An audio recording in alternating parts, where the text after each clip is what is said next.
A very good morning, everyone. You're welcome to the Jake Travel and Mail and Guardian conversation on nurturing high-impact expert teachers.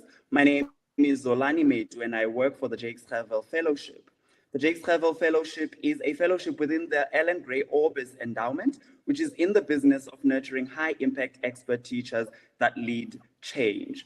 Now, as a fellowship, we believe that our candidate fellows, once they qualify and they finish our fellowship, they'll be at the forefront of solving some of the most pressing educational challenges in South Africa. Now, we've partnered with the Mail and Guardian in response to some of the educational challenges that South Africa, and in fact, the rest of the global community has been forced to actually, face as a result of the COVID-19 global epidemic, which has shined a light on some of the necessities that are within different education systems. In the South African context, it became quite evident that the quality of the teacher is a key determinant of whether or not students actually do perform and what key outcomes we can anticipate from our schooling systems. Now, as we're having this conversation, I'm reminded of a UNESCO report which indicated that sub-Saharan Africa is going to need an additional 6.3 million teachers in order to be able to attain universal primary education. The Center for Development and Enterprises also indicated that South Africa is going to need about 456,000 teachers by 2025 in order for us to be able to offer the quality education that is enshrined within our Freedom Charter. Now, bearing in mind, this is a numbers game, but we again need to question the quality of the teachers that we're saying that we're needing. And joining me to have this conversation today, I have Marjorie Brown, who was one of the top 10 Global Teacher Prize nominees for the Haki Foundation's 2018 Global Teacher Prizes. Marjorie is a history teacher and a former human rights activist, and she started the Pendulani literacy quiz, which is now being piloted by the Department of Basic Education in about 45 reading clubs. Welcome, Marjorie, and we're really happy to have you here today. Thank you, Zolani. Sure. We also have Mukudu Machaba, who is this year's top 10 Global Teacher Prize nominee for the Haki Foundation's Global Teacher Award. Mukudu is a computer literacy and an e-learning teacher. She extends her work beyond the classroom and actually focuses on communities as well. She's been offered a ministerial award for introducing e-learning in a quintile 1 school. And Mukudu has just been doing amazing work and has actually been going around and speaking on the work that she's been doing. Mukudu, we're really happy to have you here today. I also have Sicelo Bengu, who is a senior. Sure. I also have Sicelo Bengu, who is the Senior Deputy Headmaster at the South Downs College. Sicelo is a nominee for the Mail and Guardian Top 200 Youngsters for 2020. He's currently reading towards a master's degree in leadership and policy at Wits University. Sicelo is also probably one of the youngest deputy headmasters that the country has. So Sicelo, we're really happy to have you here today. Thank you very much. Good to be here. Sure. And lastly, but definitely not least, join me in welcoming Mugisha Haki Zimana, who is the Jake Travel Candidate Fellow.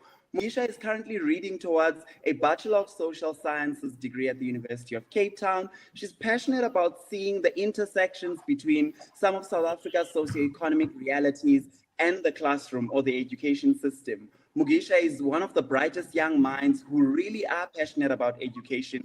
And as she's studying towards a BSOC Sci, she's aspiring to becoming a teacher through the Jake Travel Fellowship. I'm really happy to have the four of you today here, and I'm hoping that this is going to be such a meaningful, but also quite a nuanced conversation, because all of you are really great in your different spheres. Now, as we're going into this conversation, I'd like to encourage you to make use of the chat option that's going to allow you to ask any key questions, and I'll be scrolling through the chat option to see the questions that have been asked. So that's basically the platform that you'll be using to engage with the speakers, but also to prompt me towards, asking some questions which perhaps I might not be asking as the conversation goes on. I also want you to note that, we encourage you to actually have the conversation online. So you're welcome to tag the Jakes Travel Fellowship at JG Fellowship on Twitter, and that's our Twitter handle. You also can tag Mail and Guardian on any post that you'd like to make pertaining to this conversation. If you want to tag me, I'm at Zolani Metu on Twitter. So please, those are the hashtags that we'll be using. There's also going to be a poll that's going to be running. When each question of the poll is coming through, and please make use of that to sort of offer your responses as we go. So without wasting any time, we only have about an hour, and I know as these conversations go, people are likely to feel at the end that they weren't given a chance to be fully expressive, but also the viewers might feel that actually, more nuance is needed to the conversation. So let's get on it then. Sipelo, I want to start with you, right? We're speaking about nurturing high impact, and we're talking about these norms and standards that we think will be great in governing the quality of teaching and quality of teachers in South Africa. But of course, we're not entering this conversation with naivety, right? We understand that there are some challenges and barriers that young people may be facing in trying to enter the field of education. So maybe try and articulate for us what some of the barriers and challenges are for young teachers who want to get into the field. Good morning once again to the listeners. Thank you, Zolani. I think perhaps to answer your question, Zolani, I'd like to start with the barriers first and foremost that we experience in the teaching profession, and probably also extend my answer to saying why are young people not choosing teaching as a career. I think first and foremost, what is important for me to mention is teaching is a calling. That's how I view teaching. And taking that further, being brilliant at science doesn't necessarily mean that you make a phenomenal teacher. It requires a certain skill and a certain art. Only few are probably blessed with naturally. Yes, you can obviously learn these skills at university, but I think it's something that you inherently have. So having said that, I think the reason why young people aren't choosing teaching at this stage is because if you look at the material gains that teaching has to offer, it's very small. And when you compare teaching to other professions, it becomes an issue for young people to choose teaching. And I think if I look at myself, for example, when I left university, teaching was not necessarily my first option. But I remember being inspired by my own teacher, the late Mr. Kamani. And the way that he taught, the skills that he had to actually not only focus on the content but also on the individual, as well as to focus on skills that we need as young people in our daily lives, is what actually made me like teaching. So you need to be able to strike a balance between the academic content as well as the actual teaching of the subject knowledge. When you get into teaching, I think the challenge that people face as well, if I look at the two sectors, I think the government sector, for example, could be under-resourced. Teachers really struggle with obviously their teaching. You look at the discipline issues as well at schools. And I think tightening those discipline procedures as well, not just for the teachers, but also for the children, could be one way as well of lessening the difficulties with regards to teaching. Again, I've spoken at length about the material gains. I think teachers need to be celebrated. There need to be some sort of incentives for teachers to want to enter the markets of teaching. Yeah. Thanks a lot for that, Sipelo. I think you've spoken about a number of things, right? You're talking about teaching as a calling, but also you're speaking to the idea that there are actually barriers in that there aren't any material benefits that young people can actually maybe look at and see as some form of incentive towards joining the teaching profession, right? And of course, we are living in a financial world, and people do need finances to be able to carry on with their lives. But also, as in this idea of teaching as a calling, Marge, I want to come to you now. It just seems that teachers have to be a lot more in order to at least be acknowledged or to be seen. Stella is speaking about the idea of going beyond, pedagogical content knowledge to seeing the person that's in the classroom and understanding that students are holistic beings. Now tell me, I mean, what do you think are the key tenets of a teacher, and are we having fair expectations on teachers? Thanks, Zolani. Yeah, if we had to just focus on the teacher, if we zoned into a teacher, let's take a new teacher coming into an institutional schooling situation. That teacher comes in with a certain amount of subject content, a certain amount of methodology and skills knowledge. But there's still a lot to learn about those two things, and that's how we tend to kind of focus on a teacher as a teacher. But we forget that that teacher also comes in with a set of emotional needs or a certain level of confidence, but possibly also intrepidation and nervousness. And that teacher comes in also with a personal identity.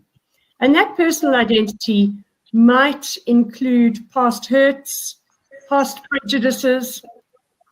And then that teacher comes into the classroom and has to be this educator that has to engage with young minds with empathy, has to teach children not only subject content, but hopefully content, to question that content or apply it or debate it so that you develop critical thinkers. That teacher also has to facilitate conflict within the classroom and hopefully navigate that conflict and steer learners who themselves are divided around personal identities and hurts and prejudices. And so we're expecting a huge amount of that teacher. But then also they come into an institutional system that itself is flawed. In our country, our institutional systems vary from schools that still carry, to a large extent, colonial values, to other schools that desperately need resources. Yeah. So we're not talking about a kind of a homogenous situation where teachers just swan in with the same kind of resources and textbooks and children.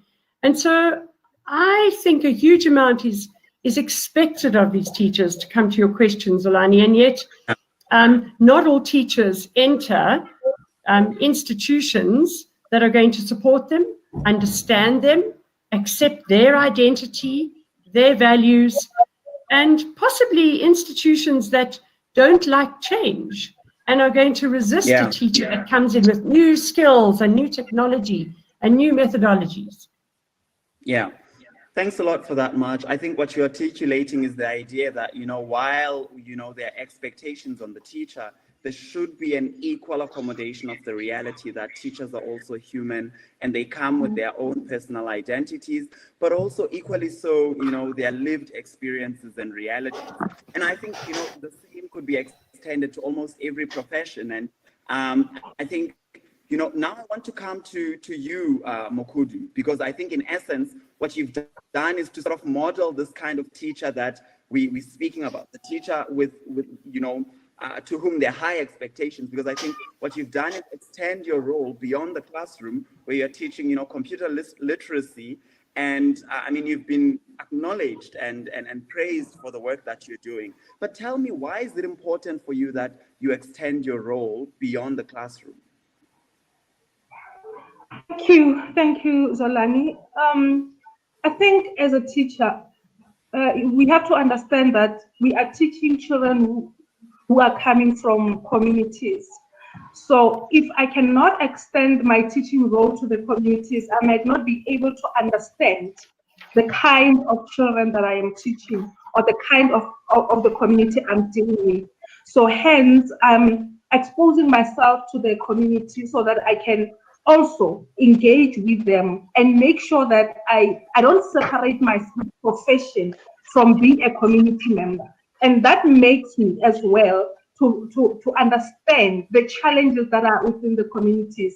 And I can relate and try to curb the situation where possible. Hence, we have so many policies within the sector, policies like the white paper number 6, which speaks to inclusive education. And then there is this workbook that we're working on that is called SIAS, Screening Intervention and Support.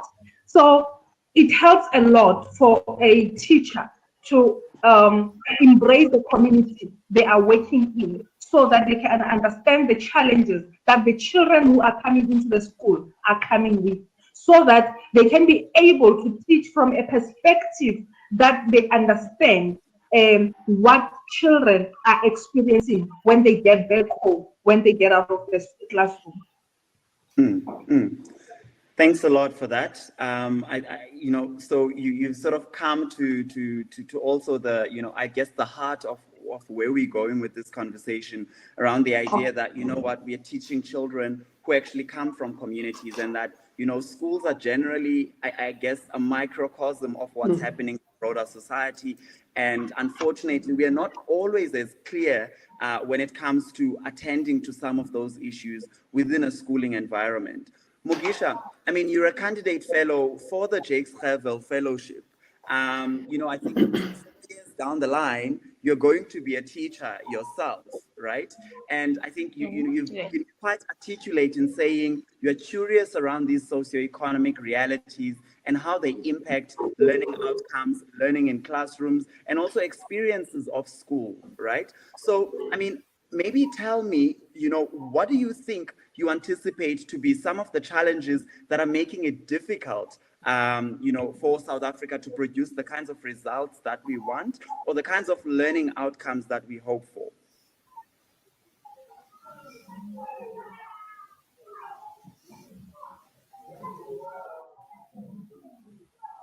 The literal physical environment that people are in before they get to school makes it so difficult, no matter how good, like if you have an amazing teacher who is doing the most in the classroom and stuff like that, and then you need to use the bathroom and there's no sanitation in the school that you're going to. No matter how much the teacher pushes, and there are just like those physical constraints that need to be touched on and that need to be fixed in a lot of these schools, that we're just not getting there. And then so that's one of the factors that I feel like externally that affect a student, especially a primary school student. And then the home environment, and many people not coming from families that prioritize learning. Like when you go back home and you're like, I have homework, but then it's like you have a younger sibling to look after, and you have dishes to wash, and you have things to clean up, because in your home it's like education isn't made like the number one thing, and some parents can't even afford to make it the number one thing, because who is going to look after the siblings, and who is going to tidy up the house? And like lots of children are parents from the age of like 12 basically to all the younger siblings, and those difficulties make it like near impossible for a teacher to try and push so much when everything else seems to be like pushing back against them. So in a South African context, those are like big issues in the general schooling, like public school environment. Thanks a lot for that, Mugisha. I think you're shining light on some of the key issues, right, that we often speak about, but very little is really done or paid attention to. So you're talking about physical constraints, right? There've been reports indicating that most schools are not friendly to persons with disabilities. Most schools are not safe environments for children who are members of the LGBTQIA plus community. Schools are not And safe for girls. Schools are not safe, for people of color in general. There's some of these key challenges that pervade our schooling system. And I suppose then again, right, we come back to speak about the kind of teacher that we want and what it means to be an expert teacher in an environment like that, because there are all these issues, that seemingly affect how the classroom is and what kind of work is expected from a teacher. So maybe, Marge, are you able to articulate some of these norms and standards and maybe try and factor in this idea of 21st century skills and what we need into that? What are these, I guess, teaching standards that we can put in place and perhaps expect that teachers would be able to live up to? Thanks, Zolani. I think the World Economic Forum and a lot of international groups have spoken about what is needed for the 21st century learner, and I'm sure we all understand that requires a certain amount of basic literacy, from ranging from basic literacy to technology. So pupils have to have functional literacy, functional numeracy, but also at a high end have computer literacy. So there's a wide range in terms of skills. But then there are approaches such as group work and the ability to handle things with empathy and be creative in the changing world. And our school kind of applies what was developed by a couple of educators called habits of mind. And those habits of mind are, in a sense, the skills that a 21st century learner would need. They're critical thinking skills, but they're skills that can be applied from everything. If we look at maths and science and the STEM being pushed in communities, to also the need for humanity and the need to create global citizens. And I would encourage people young educators to go and look at those habits of mind, which range from managing your impulsivity to striving for accuracy to thinking interdependently, which leads to group work, to listening with understanding and empathy, which is the whole thing that humanities would push. But at the same time, I think that we do live in a globalized world, and that there are a set of international norms and standards that really should be translated into every subject, and that is the Sustainable Development Goals. And the Sustainable Development Goals have been developed to save the world, basically, and to save the world in a way that is sustainable and balances communities, i.e. people, the environment, and our economic needs in the world, industry. And I don't think that enough is being spoken about at a PGCE level. I think young teachers should be coming into schools really well versed in the Sustainable Development Goals and how it actually impacts in their subjects or beyond their subjects. I teach Model United Nations debating at my school. And through that, my children have been able to get involved in drafting the climate action plan for the city of Joburg.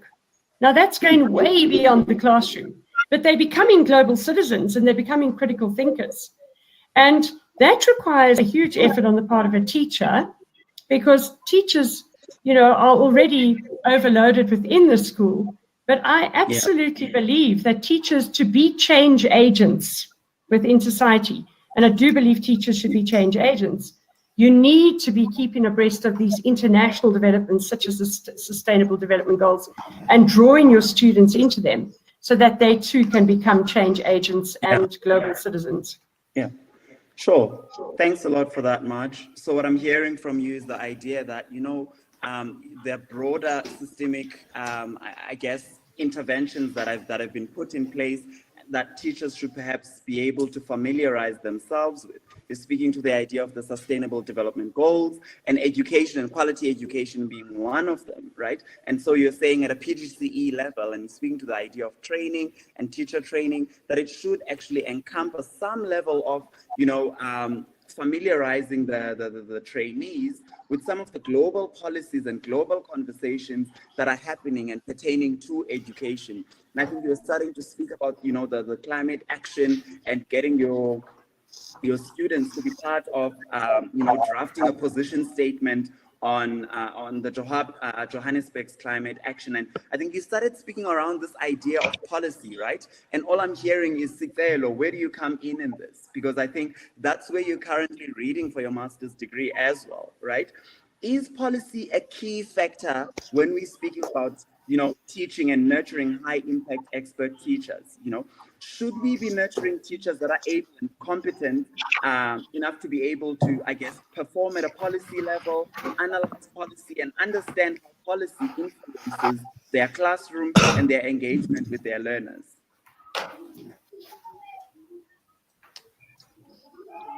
Thank you for the question, Zolani. Yeah, I think in my, perhaps let me start with the South African Council of Educators, SACE. In reading this policy document, it outlines various things that both pertain to the teacher and pertain to how the teacher actually teaches in a classroom. So if you look at SACE, and especially if you look at the recent published draft professional teaching standards, it basically indicates, word for word, action for action, what is expected of a teacher and how a teacher should actually behave in the classroom. I like particularly when they talk about ethics and creating an ethical culture in a school, because that's what my master's is on as well.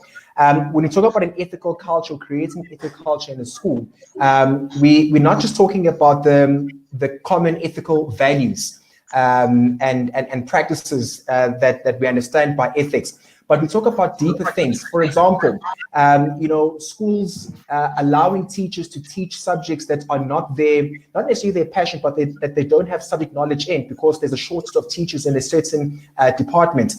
Those things are unethical, because you get a teacher in a classroom who teaches something, but without having the sufficient knowledge of teaching that. So I think when SACE talks about ethics, they're talking about things like that we need to start creating ethical cultures in schools. And in creating ethical cultures in schools, that's communicated through policy. So the SACE, for example, comes into mind when we talk about policy. Marge spoke about the PGCE, for example. I did the PGCE, and I think the knowledge gained from that was sufficient, but I think there could have been more. I know we looked at policies such as the White Paper 6, for example. Within a year, I feel that's not enough time to actually be able to gather all the information as well as the policies that's needed for you as a teacher in a school. We also talk about policies within schools as well, the code of conduct. Code of conduct should not only be addressed to children, but we should start having code of conduct for teachers as well. How do we expect teachers to dress? How do we expect teachers to talk to the children? We talk about a teacher language versus shouting at children, for example. Those are the basic things that occur on a daily basis.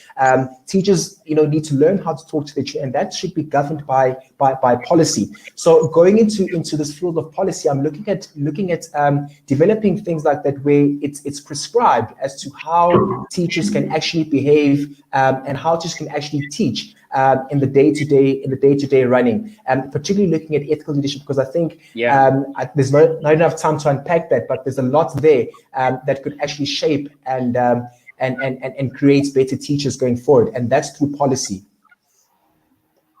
Yeah. Sure. Thanks a lot, Stelo.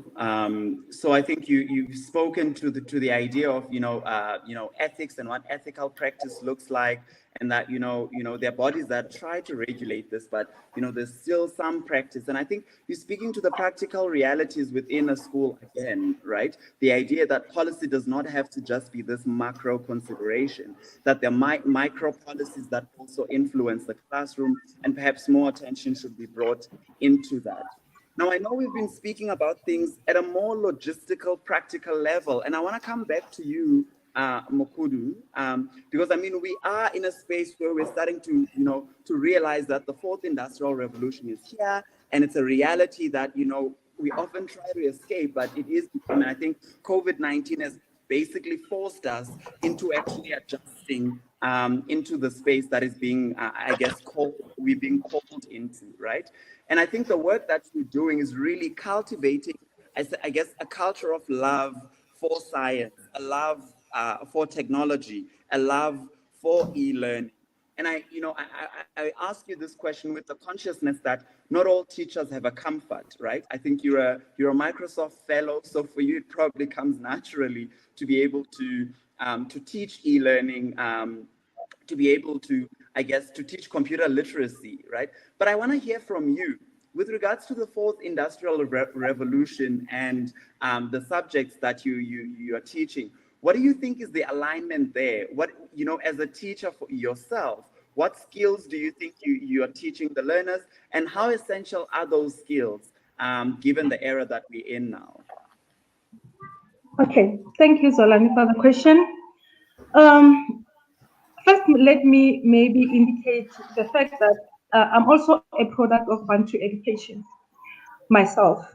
So teaching e-learning and implementing technological methods in my teaching didn't come like maybe I knew it from scratch. I had to learn it myself. As a lifelong learner, I needed to empower myself so that I can be able to be in par with the change and be able to adapt to change. So most often than not, we find that when change comes, it frustrates us. We don't know where to start. But being a teacher is something else. We need to go with the flow, if I may put it, so that we can be able to adapt to the changes that we face them on day-to-day basis.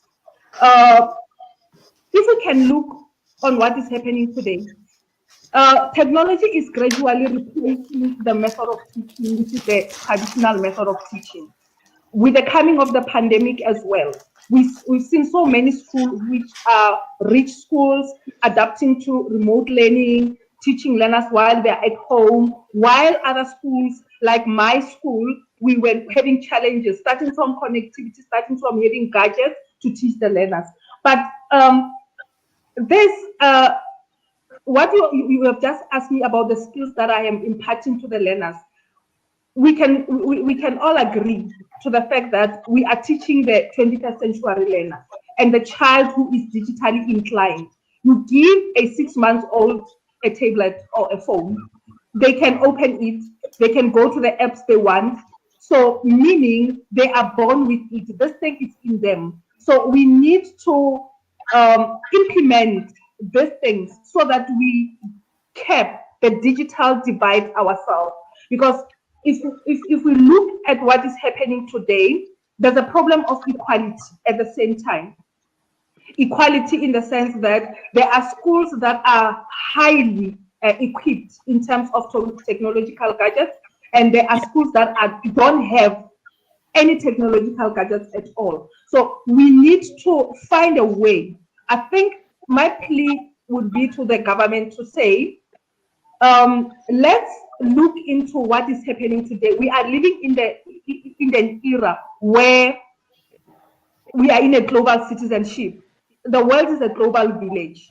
So children can observe what others are doing.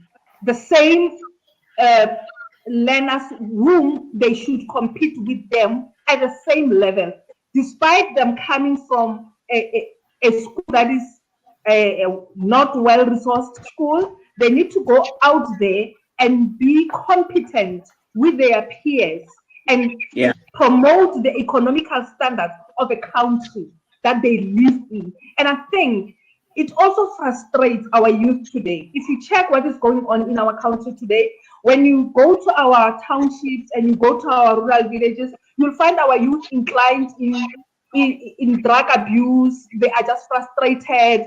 And I think they are frustrated because they feel they don't fit into the world that they are living in today. Yeah, sure. If I can, so I just want to break you there, Mokudu, because I think you started speaking, you know, around challenges that the learners are facing. And I'm looking at the poll that we're currently running now. You know, the question was whether or not people agree that teachers can be change agents within society. And 81% of people agree, right?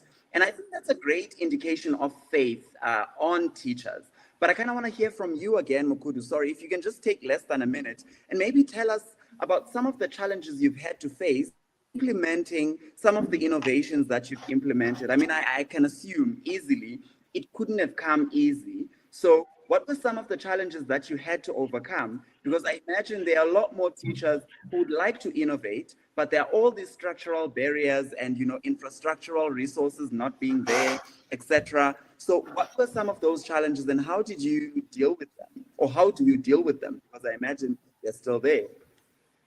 Yeah, I'm still there. But my belief is I use what I have to do what I can. So I don't just sit back and say somebody must come and rescue us.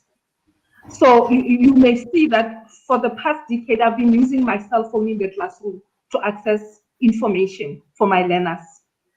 And gradually, I acquired gadgets, either personally by winning them. And then the school started realizing that this thing is working. And gradually, they started implementing within the budget, the school budget. They started buying a single laptop within the budget per term. The laptops were slow at some point, but we didn't stop. If I had to take extra time, like staying behind with my learners in the afternoon, we will do that so that we catch up with what the world is doing. Sure. Thanks a lot for that. So basically going the extra mile and trying to actually start small. I think that's what I'm hearing from you, that you started with your own cell phone, but you were starting with the end in mind. You had an idea and you knew what you wanted the idea to become. And I think you're starting to see the fruits of that, and that's absolutely great. I want to come back to you, Marge. You know, the idea of the fourth industrial revolution is there, etc. But I think you initially articulated that, you know, without basic literacy, people being unable to read and write for meaning and all those challenges, we can have all the technological advances that we need, but it becomes a challenge for people to interface with that technology if we don't get the basics right. Now, I know I'm saying this with the consciousness that majority of our teachers are people who are above the age of 40. Right? And that has been identified as sort of, I guess, a distance between the learner and the teacher, because we're having more younger children in our classrooms, and there's an age gap between them and the teachers. Mukudu is speaking about this idea that learners are becoming more technologically inclined, you know? So how do we then bridge this gap between learners that are becoming more technologically advanced, but also we're having this reality where most of our teachers are teachers who are above the age of 40, and sometimes they may not necessarily have the skill set or the competencies when it comes to technology, yet there's this expectation that somehow they should know and be able to intertwine their work with technology. What macro interventions do you think are needed, and how do we bridge this gap? So Zolani, I do think that teachers need to be lifelong learners. And I don't think you can just walk out of university with a degree and think, okay, now I know everything I need to know, and now I can be a teacher for the rest of my life. I think that a good teacher and a good educator is one that is constantly learning and constantly open to lifelong education, whether it's the Sustainable Development Goals or technology. One has to constantly be informing oneself as a true educator. I think also we do have such inequity in our country that in the same way that teachers should be teaching digital literacy, we are often dealing with learners that don't even have fundamental literacy.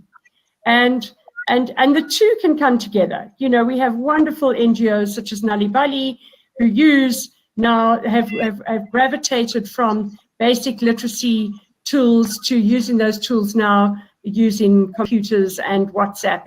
So I think it's exciting, but it also means that schools have to see that staff development is a very, very important part of supporting teachers. And that staff development, I would say, requires amazing leadership at a EXCO level, where leadership can look at the needs of an educator, not only in terms of advancing their technical skills, but also advancing their understanding of identity. You know, if we're talking about aging teachers not being able to use a computer, we're also talking about aging teachers who might be homophobic, who might not understand the new sort of identity politics that young teachers are coming out of university wanting to express their identity politics and be proud of who they are. Schools are traditionally hierarchical, and yet students are coming out of a fees must fall and protest situation where they want to transform schools. So I think that when we talk about supporting teachers to be world standard educators, we also need to transform our schooling system, as well as our management systems, and much more staff development needs to be in place. Okay, thanks a lot for that, Marge. So I think what you're saying is, in as much as we're focusing on the teacher, we also need to focus on, how institutions function. And schools are the institutions that have cultures, that long-standing cultures that are often sustained and perpetuated through generations. And what you're saying is, we've got this generation of teachers that are starting to question institutional cultures that are problematic, homophobic, institutional cultures that are chauvinistic in nature, cultures that are elitist and perhaps are excluding some learners. And you're saying these are some of the key tenets that we need to factor in as we talk about developing teachers as we go. Stella, I want to come back to you, right? So I think we can easily speak about this conversation blindly without, acknowledging that South Africa is functioning on a dual system where you've got your public and private schooling running almost at the same time. And there's an illusion of choice, right? That people get to choose where they go. But I think, that's an illusion, because very often it's money that determines where people go, whether they go private or they go public. But I think that extends also to teachers, right? So, for example, as the Jakes Travel Fellowship, we're training these brilliant young minds who are going to become expert teachers, right? But where do they go? Do they go to the public schooling system? Do they go to the private schooling system? Where are the incentives? I think you're also at a private college, if I'm correct, but you can correct me on that. But I kind of want to get a sense from you. How do we make public schools more attractive to the high-performing teachers who typically would want to go to private schools because maybe that's where the incentives are, that's where there are resources that allow them to innovate and to demonstrate their skills. But how do we make public schools more attractive to high-impact teachers? Thank you, Zolani. Sure, you're putting me on the spot here, public versus private. But let me try my best. Yes, I am in a private school sector, and I haven't had the opportunity yet of being in a public school sector. But I think perhaps let me put this way. Sorry to break you, Spello. Sure. Spello. Yes, Zolani. Can you also articulate? Yeah. Can you also then articulate maybe some of the reasons you ended up in a private schooling, right? What were some of those determining key factors? So if you can't make it more broader, maybe make it personal.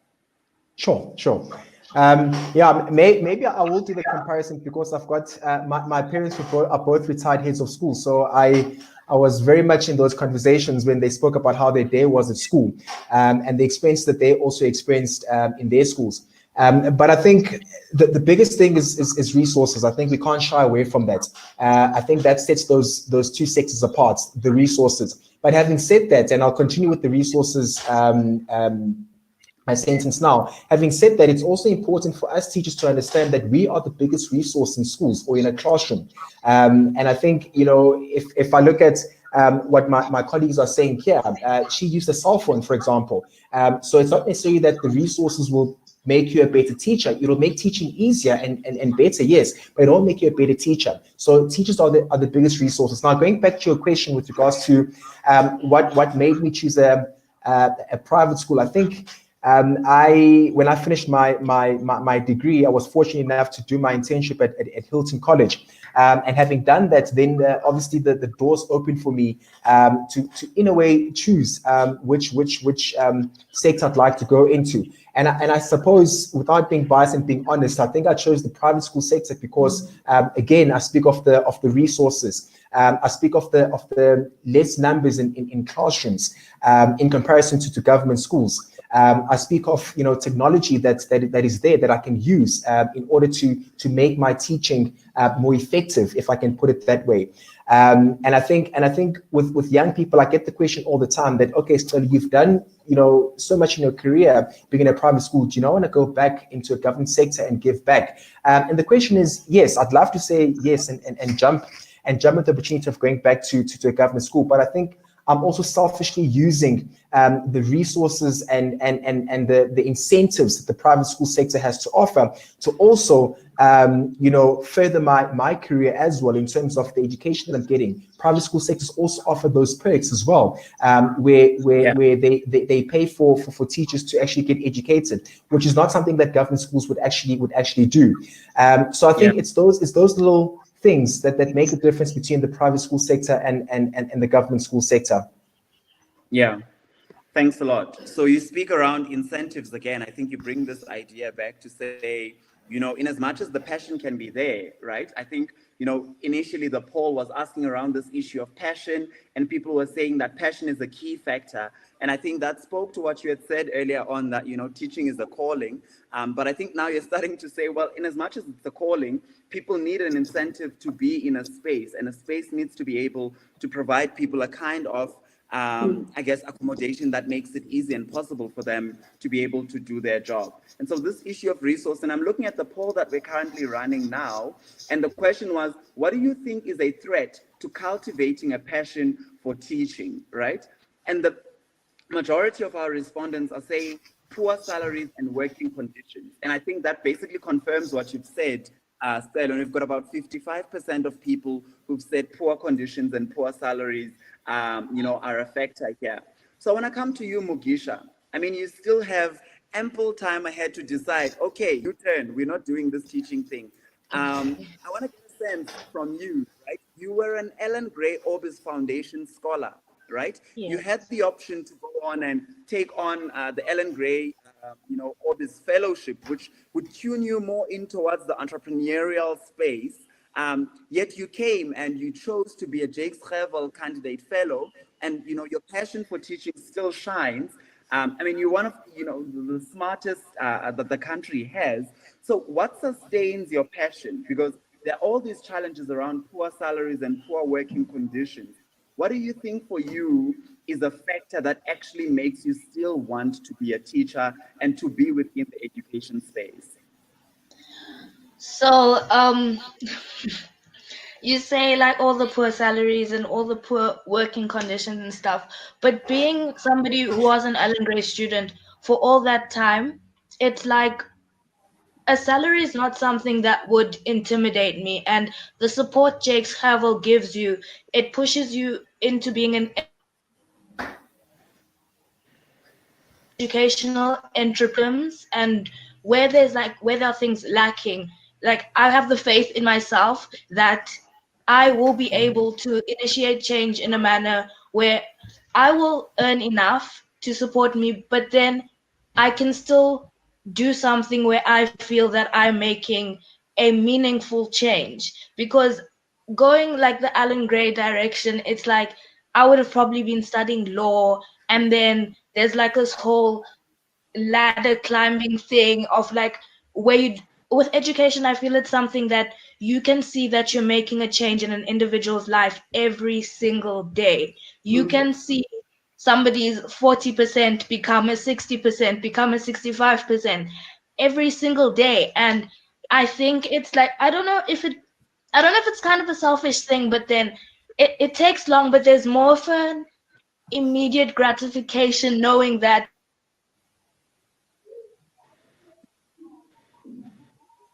you're making thing corporate would have given me, if that's that's how I feel. Yeah, sure.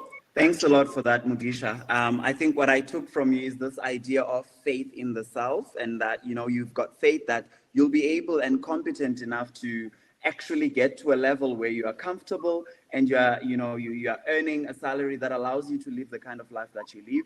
But what you're speaking most passionately to is this idea of, that education offers you the gratification, of knowing that you're making a meaningful impact in someone's life. And I think towards the end, you're speaking about how, the altruism in nature is an act of self again. You are doing it for yourself as much as you're doing it for the learners themselves. And I think that's just beautiful. that you're sustained by that passion. And to be quite honest, I think we can extend to say almost every job requires a passion. It's not just education, that passion, because even your high income jobs often come with a lot of pressure that only passion can sustain. And so I think, you've sort of articulated that quite beautifully. I'm looking at our time and we really are running out of time. And so I want to give our guest speakers just a minute. If you've got any closing remarks or anything that you'd like to say. I think, I was looking at the chat room, looking to see if we can find any questions, and there've been no questions from people directed towards you. So I kind of want to get a sense from you then. In closing this conversation, what do you think you'd like to say? And I'm going to start with you, Sipelo. For me, it's quite simple. I think we've got many young people that do have the calling to become teachers, but because of their environments, because of the pressures around them, and because of the materialistic ambitions as well, they don't choose teaching. When I spoke to JG Fellowship candidates a few months ago, and when I was also the Mail and Guardian Top 200 winner in the education category, what I simply said in the article was, choose a career that you are passionate about and not one that people believe is the right fit for you. Don't let expectation from the people around you deter you from fulfilling your purpose. Thank you. Sure.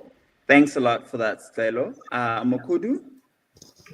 Okay, maybe looking at the poll, what do you think is the threat to cultivating a passion for teaching? I would like to say that, let me quote the words from my district director. She says, if you work for money, money will run away from you and you will always run after money. But if you work with passion, money will follow you. And these are the ways that keeps me going. When I find the situation tough, and I think the conditions that I'm working in are not conducive, they're not good for me. I'm earning a little money to accomplish all my needs.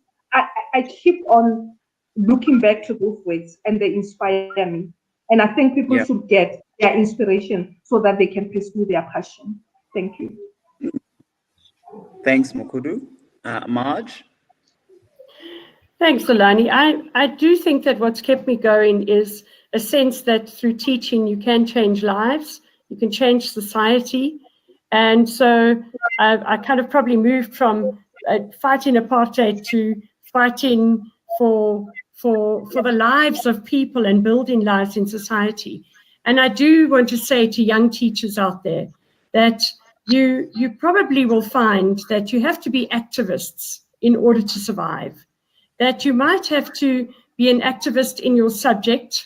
You might have to be an activist within the schooling situation. You might have to take on conservative teachers that resist change or resist, that want to kind of perpetuate their prejudices.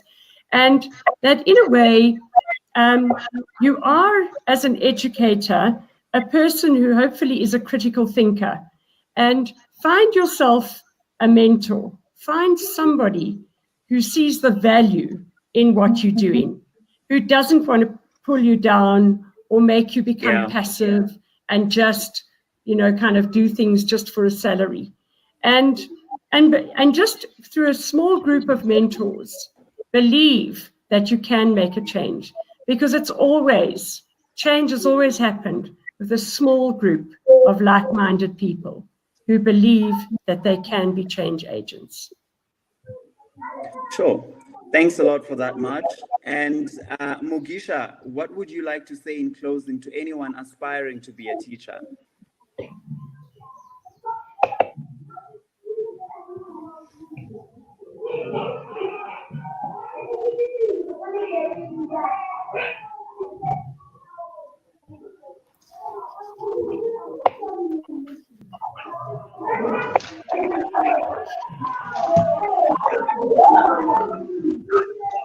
Is it working? Is it on? What I'd like to say, it links with what Sikelo and Marge say, and it goes a lot with the fellowship. It's the importance of having a group of people that believe in what you're doing and that support you and that are telling you that what you're doing is worth it. I think that a lot of people who could be amazing teachers really lack that. So more foundations like JGF and more structures and more internship opportunities in schools and teaching and seeing value in teaching is something that's really important. And when people who are the best students, they feel that they can go into teaching without feeling like they are like missing potential or they are doing they're like short of something or they could be doing something better. When the importance of teaching is understood, I feel that is when the profession will be properly like catered for and everything. Yeah.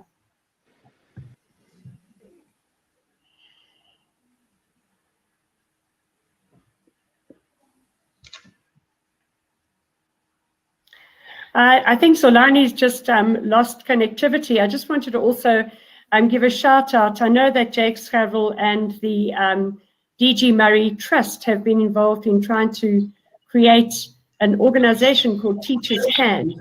And I wanted to kind of say thanks to Carissa Shea, who's been doing a sort of a concept document for DG Murray Trust on the whole issue of how does one support young teachers so that they don't find this profession too overwhelming and just leave the profession.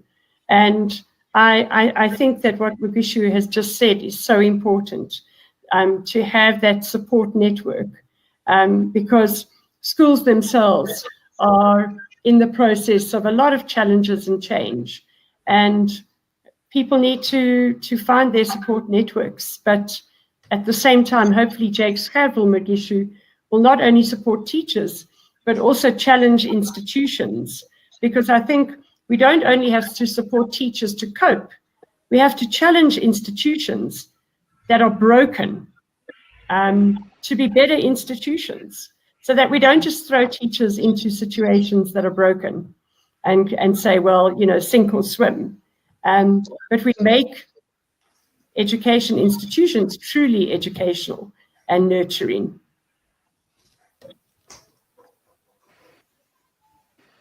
Great. Thanks a lot for that, Marge. So I think we've come to the conversation. I'd like to thank everyone really for joining us today, and I want to thank our attendees as well. I'd like to also thank the Mail and Guardian for partnering with us at the Jake Scrabble Fellowship in having this meaningful conversation. I think you've provided a wonderful platform for a conversation of this nature to happen. I think what we basically witnessed from this conversation is a confirmation of the idea that the quality of an education system truly cannot exceed the quality of its teachers. And that's a basic principle through which we do our work at the Jake Scrabble Fellowship. Now, if any one of our attendees would be interested in finding more out about the Jake Scrabble Fellowship, please find our website and see what we do. We've got an undergraduate fellowship, and we have a graduate teaching fellowship that offers PGCE support to anyone who wants to become a teacher. I wish you the best, and thank you so much for today. Thank you, Zolani. Thank you. Thanks, Delaney.